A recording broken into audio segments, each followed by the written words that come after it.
頭を強くぶつけたようだけど大丈夫。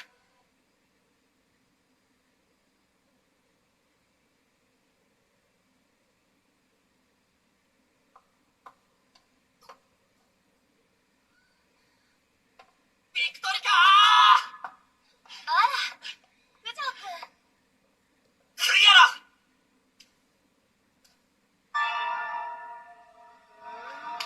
バレちゃったの。そうさ、私が2代目クイアランさ。初代がミイラになって出てきた時には驚いたけどね。でもおかげであの本を見つけることができた。あんた、あれをどこにやった？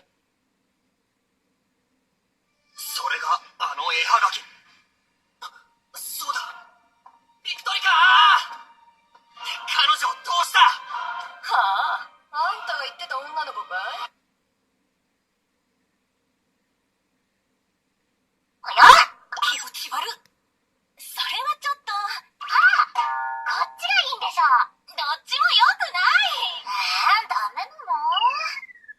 くるみ沢さんのやる気が。何か使えるものはこれだ。二刀流。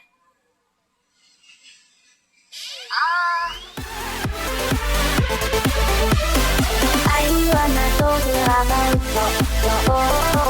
RE をこれをミルクフレンドこれを譲ら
ワイトインダによる